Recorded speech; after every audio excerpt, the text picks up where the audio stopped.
Chăm chính cha phong kim khu vel bum ma ya buang tu ra câu shan te kan ni si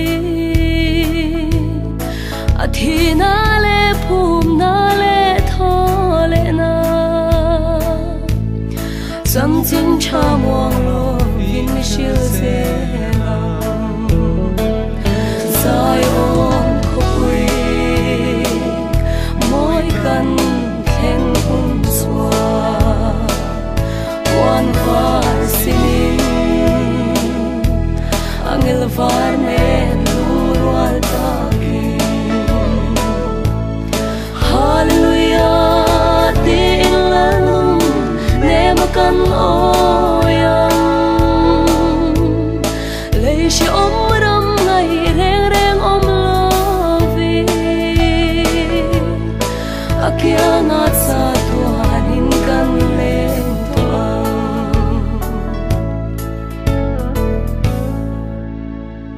thêm na thi pui le swaral karapo ikal selang lal thuthung fa te tharawa thom to te kan ni se a zam tu reng reng hi o kan ni lo fe sai on khopui kan khen hun swa wan var sinin angel var ne nurwal taki hallelujah din lanum ne makan oyam leishi omram ngai reng reng om lovi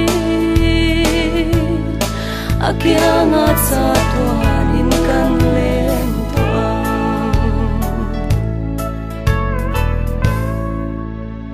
aming va nga mual phona song song le aming va nga soi chiat en dong na te twara kan rom na le she oma hia thing kwal sam chung hi orei to lo sai on khoi moi kan khen hun swa wan var sin angel var ne